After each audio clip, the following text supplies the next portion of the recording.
ஓம் நம சிவாய நமக. தென்னாடுடைய சிவனே போற்றி, எந்நாட்டவர்க்கும் இறைவா போற்றி. நம்ம எல்லாருமே சிவபெருமானை வழிபடுறோம் அப்படிங்கிற பட்சத்தில் நமக்குள்ளே அவரை வழிபடும் பொழுதும் இல்லை வழிபட ஆரம்பிக்கும் பொழுதும் இருக்கின்ற ஒரு கேள்வியாக இருப்பது என்னென்னா, நம்ம சிவபெருமானை வழிபடுவதற்கு தகுதியானவரா, நம்ம கரெக்டாக தான் அவரை வழிபடுறோமா, இல்லை நம்ம எதுவும் தவறான முறையில் வழிபடுறோமா, இல்லை எப்படி அவ்வாறு வழிபடணும், அவரை நம்ம எப்படி ஆட்கொள்ளணும் அப்படிங்கிற பலவாறான விஷயங்கள் நமக்குள்ளே எழுவதும் உண்டு. அதுலேயும் குறிப்பாக பெண்கள் சிவபெருமானை வழிபடலாமா அப்படிங்கிற அந்த எண்ணங்களும் ஏற்படுவது உண்டு. சிவபெருமான் அப்படிங்கிறது, இந்த சிவம் அப்படிங்கிறதே இந்த உலகம் பூரா இந்த உயிர்களில் இந்த பிரபஞ்சம் எல்லாத்துலேயுமே கலந்து இருக்கின்ற ஒரு சக்தியாக இருக்கின்றது. அவருக்கு பிறப்பும் கிடையாது, இறப்பும் கிடையாது, அனாதியான ஒரு உருவமாகவே இருப்பார். அப்பேற்பட்டவர் தான் இந்த உலகத்தில் நம்மளை படைச்சி இந்த பிரபஞ்சங்கள் அண்டவெளி எல்லாத்தையுமே படைச்சி நம்மளுக்காக அருளி கொண்டிருக்கிறார். அப்போ படைத்தவன் இருந்தால் பெண்கள் வேறு கிடையாது, ஆண்கள் வேறு கிடையாது, இந்த உலகத்தில் வாழ்கின்ற உயிரினங்கள் தாவரங்கள் இப்படின்னு எதுவுமே வேறு வேறு கிடையாது, எல்லாமே அவர் படைத்தது தான். அப்போ அவர் படைத்ததுலேருந்து நம்ம வந்திருக்கப்ப அவரை நம்ம வழிபடணும் அப்படிங்கிற இந்த பிரிவினர் வழிபடணும், இவர்கள் வழிபடக்கூடாது அப்படிங்கிற அந்த சந்தேகங்களும் கேள்வி பதில்களுக்கும் நம்ம இடம் கொடுக்கவே கூடாது. அனைவருமே இறைவனை வழிபடலாம். வழிபடுறது சரியாக வழிபடுறோமா தவறாக வழிபடுறோமா அப்படிங்கிறத நம்ம அவரை வழிபட அவரே நம்மளுக்கு கொஞ்சம் கொஞ்சமாக ஆட்கொண்டு முழுவதுமாக உணர்த்தி விடுவார். அதனால் நம்ம செய்கின்ற அந்த இறைபக்தியை நம்ம முழுமையாக அவரிடம் கொண்டு போய் சேர்க்கும் பொழுது தான் நம்ம முழுவதுமாக அறிந்து கொள்ள முடியும் அப்படிங்கிறத புரிந்து கொண்டு நம்ம செயல்படணும். கடவுள் அப்படிங்கிறவர் ஒருவர் தான். அந்த சிவம் தான் நம்ம பல ரூபங்களாக இருப்பதை நம்ம உணர்ந்து கொண்டாலே போதும். அதை உணராத வரைக்கும் நம்மளுக்கு அது புரியாத புதிராகவும் வெவ்வேறு வடிவங்களாக தான் நம்ம திகழ்ந்து கொண்டு வாழ்ந்து கொண்டு இருப்போம். ஆனால் இறைவன் சிவன் அப்படிங்கிறத நம்ம எல்லாரும் உணர்ந்துட்டோம் அப்படிங்கிற பட்சத்தில் நம்மளுக்கான அந்த தெளிவானது முழுமையாக கிடைக்கப்பெறும் அப்படிங்கிறது தான் நிதர்சனமான உண்மை. அவர் தான் நமக்கான இந்த கர்ம வினைகளின்படி நம்மளுடைய வாழ்க்கைக்கு தேவையானவற்றை வழங்கி கொண்டு அதன் மூலியமாக நம்ம இந்த பலன்களை நம்ம அனுபவித்து கொண்டிருக்கிறோம் அப்படிங்கிறத நம்ம உணர்ந்து கொள்ளணும்.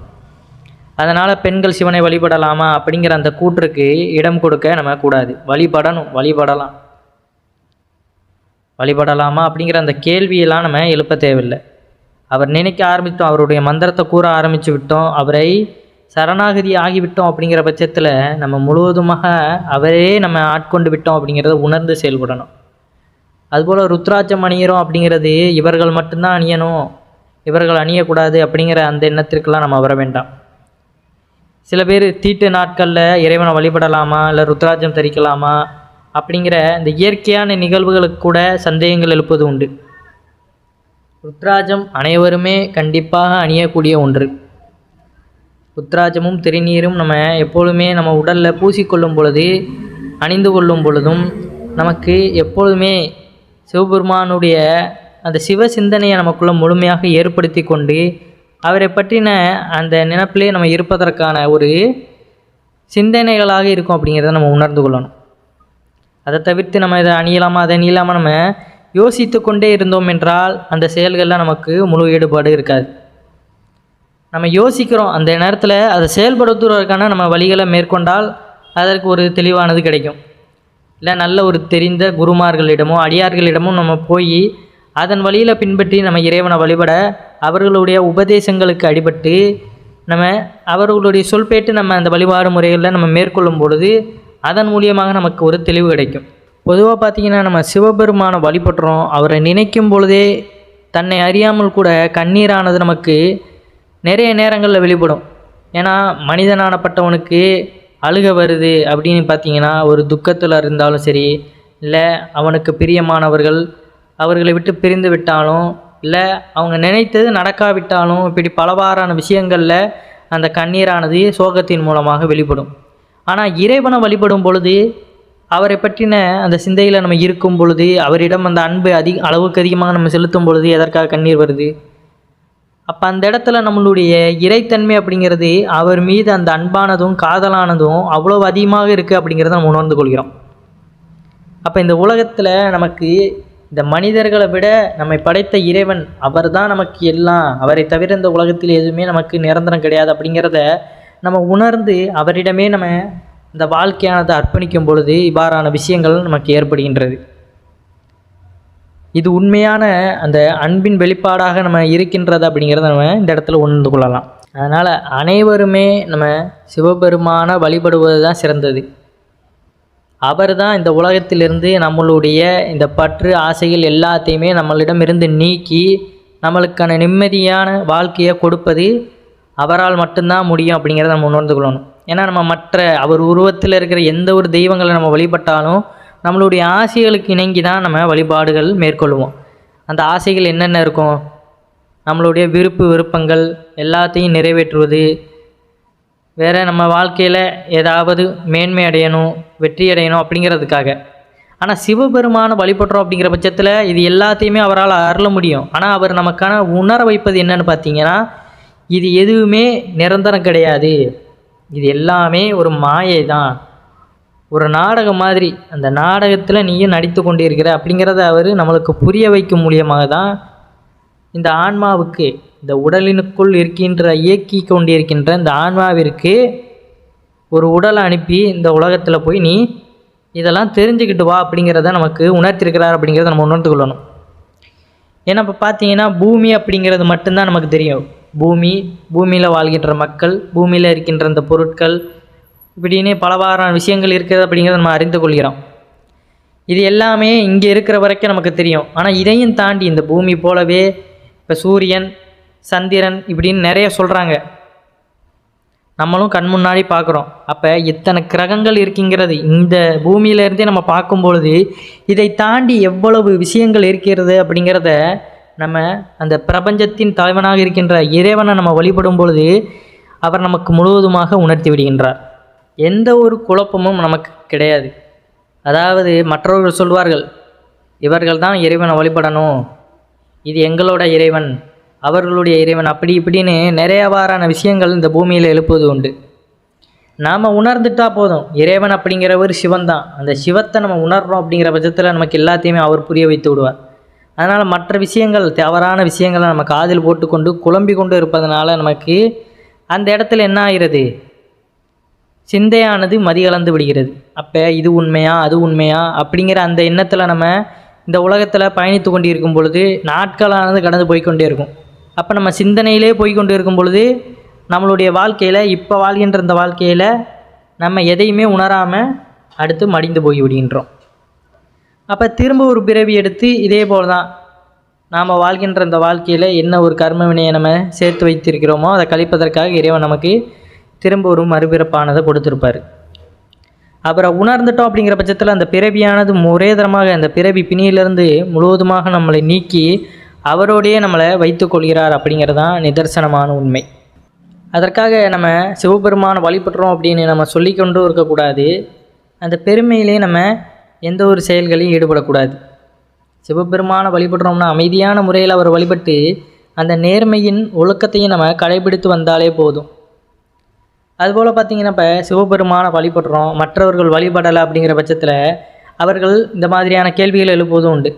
நீ சிவனை வழிபடுற, உன் சிவனை இங்கே வர சொல்லு, இல்லை தவறான விஷயங்களை கூட இறைவனை அவதூறாக பேசுகிறவர்களும் இருக்கின்றனர். அவ்வாறான நபர்களிடமிருந்து நம்ம அமைதியான முறையில் கடந்து போவதுதான் நல்லது. ஏன்னா இறைவனை நம்ம உணர்ந்து ஞானத்தின் மூலமாக தான் உணர்ந்து கொள்ள முடியும். இறைவனை நம்ம கூப்பிட்டுக்கலாம் அவர் இங்கே வரமாட்டார். இறைவனானப்பட்டவர் அனைத்திலையும் கலந்திருக்கின்றார். அதை நம்ம உணர்ந்தாலே போதும். மற்றவர்களுக்கு அவர்களுக்கென்று அந்த கர்ம வினைகள் நேரங்காலம் வரும்பொழுது இறைவன் அவர்களுக்கும் உணர்த்தி அதை புரிய வைப்பார் அப்படிங்கிறது தான் உண்மையானதாக இருக்கும். ஏன்னா நம்ம இப்போ சிறு வயதிலிருந்து வளர்ந்து கொண்டு வந்திருப்போம். நம்மளுக்கு சிவபெருமானை பற்றி தெரிந்திருக்குமா, அறிந்திருக்குமா, இல்லை மற்றவர்கள் நம்மிடம் எதுவும் சொல்லியிருப்பார்களா, சிவபெருமானை வழிபடுங்க, அவர் இப்படியான ஆற்றல்களை நம்மளுக்கு கொடுப்பார் அப்படி இப்படின்னு. ஆனால் நம்ம இப்போ தேடுறோம் பார்த்தீங்களா, சிவபெருமானை உணர்கிறோம், அவரை பற்றின அந்த தேடலில் ஈடுபடுறோம். அவர் எப்படி இருப்பார், அவரை எப்படி அடையணும், இந்த பிறவி பிணியிலிருந்து நமக்கான ஒரு விடுதலையை எப்படி நம்மளுக்கு வழங்குவார் அப்படிங்கிற இவ்வாறான யோசனைகள்லாம் நம்மளுக்கு எழும்பொழுது தான் இந்த தேடலானது நமக்கு ஒரு மிகப்பெரிய பாதையாக உருவாகின்றது. அது வரைக்கும் நம்மளுக்கு அவர் யாரோ நம்ம யாரோ அப்படிங்கிற அந்த பாணியில் இருந்திருப்போம். ஆனால் அவர் உருவம், அதாவது அவர் நம்மோட தான் இருந்திருக்கிறாரு அப்படிங்கிறத நம்ம உணராமலேயே இவ்வளவு நாள் வாழ்ந்திருக்கிறோம் அப்படிங்கிறது தான் ஒரு உண்மையான கூற்றாக இருந்து கொண்டிருக்கின்றது. அதனால் பெண்கள் சிவபெருமானை வழிபடலாமா, ருத்ராஜம் அணியலாமா அப்படிங்கிற இவ்வாறான முரண்பாடான கேள்விகளுக்கெல்லாம் நீங்கள் செவி கொடுத்து கேட்டுக்கொண்டிருக்காதீர்கள். இறைவன் அப்படிங்கிறவர் எல்லாருக்கும் பொதுவானது தான்.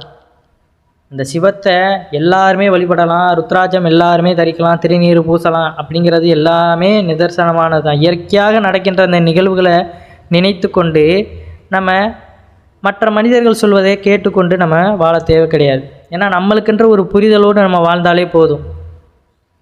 தெரியாத பட்சத்தில் நல்ல ஒரு அடியார்களிடம் நம்ம சென்று சிவனடியார்களிடம் கேட்டாலே அவர்கள் நம்மளுக்கு புரிய வைத்து விடுவார்கள். அப்படிங்கிறத நீங்கள் நினைவில் வைத்து கொள்ளுங்கள்.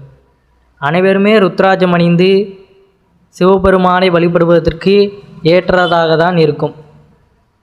நீங்கள் நினைக்க ஆரம்பித்தாலே அவர் உங்களுக்கு எல்லாத்தையுமே கொஞ்சம் கொஞ்சமாக உணர்த்தி கொண்டே வருவார். அவருடைய ஞாபகத்தை சொல்கிறோம், ஓம் நம சிவாய அப்படிங்கிற அந்த பஞ்சாட்சர மந்திரத்தை நம்ம கூறுறோம் அப்படிங்கிறதே அவருடைய பார்வை இல்லாமல் நம்மளால் கூற முடியுமா? இப்போ நம்ம சிவபெருமானை எப்போ வழிபட ஆரம்பித்தோம் அப்படிங்கிற அந்த கேள்விக்கு பதில் உண்டா? எப்போ அவர் ஆட்கொள்ள ஆரம்பித்தோம் அப்படிங்கிறதே நமக்கு தெரியாது. ஆனால் நமக்குள்ளே அந்த நினைவானது இருக்காது. எல்லாராலையுமே சிவபெருமானை உணர முடியலை. நம்ம உணர்ந்துட்டோம் அப்படிங்கிற பட்சத்தில் நம்மளை அவரை இறுக பற்றி கொண்டாலே போதும், அவர் நமக்கு எல்லாத்தையுமே உணர்த்தி விடுவார். அதனால் எந்த ஒரு தவறான விஷயங்களுக்கும் அடிபணிந்து வாழ்க்கையில் நல்லதொரு ஒழுக்க பாதையில் நம்ம போய்கொண்டு இருக்கும் பொழுது நம்ம எந்த ஒரு விஷயத்திற்கும் இசைந்து மனதை குழப்பிக்கொள்ள வேண்டாம். சிவநிலையில் நம்ம போய்கிட்டு இருக்கோம் அப்படிங்கிற பட்சத்தில் அதே நிலையை பின்பற்றி போவது தான் கடைசி வரை நமக்கு நல்லது. மாய ஆசைகளை தவிர்த்து கொஞ்சம் கொஞ்சமாக நம்மளுடைய மனநிலையை மாற்றி இறைவனிடம் நம்ம திருப்பும் பொழுது அவர் நம்மளை ஆட்கொண்டு விடுவார் அப்படிங்கிறதான் நிதர்சனமான உண்மையாக இருக்கும். ஏன்னா இப்போ சிவத்தை உணர்ந்தவர்கள் தான் சிவபெருமானை பற்றின அந்த புரிதலின்படி அவரை பற்றின அந்த கருத்துக்களை வெளியிடுவாங்க. பாடல் வரிகள்லேயோ நூல் வடிகள்லேயோ கதை வாயிலாகவோ இப்படி பல்வேறு வகையான செயல்களில் ஈடுபடுவாங்க. ஏன்னா பண்டைய காலத்தில் இறைநிலை அப்படிங்கிறது, அதாவது நம்ம முன்னோர் வழிகளில் வாழ்ந்தவங்களில் இறைநிலை அப்படிங்கிறது அதிகமாக இருந்தது. அதிகாலையில் எழுந்து ஏரி குளங்களில் குளித்து விட்டு சூரிய பகவானை வழிபட்டு அப்படி இறைநிலை அப்படிங்கிறது மிகுதியாக இருந்தது. இப்போ பார்த்தீங்கன்னா கொஞ்சம் கொஞ்சமாக நாகரிகங்கள் வளர வளர எல்லாமே நம்மளுக்கு குறைந்து கொண்டு தான் வருகின்றது. வாழ்க்கை முறையில் எப்படி வாழ்கிறோம் அப்படிங்கிறதே கொஞ்சம் கொஞ்சமாக மறந்து கொண்டு தான் வருகின்றோம். அப்போ நம்ம எதற்காக இவ்வாறான நிலையில் நம்ம மாறிக்கொள்கிறோம்? அடுத்தவர்களை பார்த்து தான் நாமளும் அவர்கள் மட்டும் அப்படி வாழ்கின்றார்களே, அவர்களுடைய நிலையானது அப்படி இருக்குதுன்னு நம்ம பார்க்கும் பொழுது நம்மளுக்குள்ளும் அந்த ஆசைகள் தூண்ட தூண்ட நாமளும் கொஞ்சம் கொஞ்சமாக மாறிவிடுகிறோம். இப்போ இந்த உடலானது நம்மளுக்கு எந்த வகையிலும் பயனளிப்பது கிடையாது. உள்ளத்தில் உள்ள அந்த ஆன்மாவை நம்ம கரை சேர்ப்பதற்கான வழியை தான் நம்ம முயற்சி செய்யணும். அதுபோல் பார்த்திங்கன்னா தீட்டு அப்படிங்கிறது மனிதனுடைய உடம்புல கிடையாது, மனதில் தான் இருக்குது அப்படிங்கிறத உணர்ந்து கொள்ளுங்கள். கண்ட விஷயங்களை நம்ம நினைத்து கொண்டு நம்மளுடைய மனதானது குழப்பி கொண்டு இருக்கும் பொழுது தான் அந்த இடத்துல நமக்கு தீட்டானது உருவாகிறது. இப்போ ஒரு மனிதன் இறைவனை வழிபடுவதற்கே சம்பிரதாயங்கள் நிறைய விரத முறைகளில் ஈடுபடுறான்னா அதற்கு காரணம் என்ன? இல்லை அப்படி இருந்தால் தான் இறைவன் நம்மளுக்கு அருள் கொடுப்பாரா அப்படிங்கிற அந்த யோசனைகளும் நமக்கு வரும்.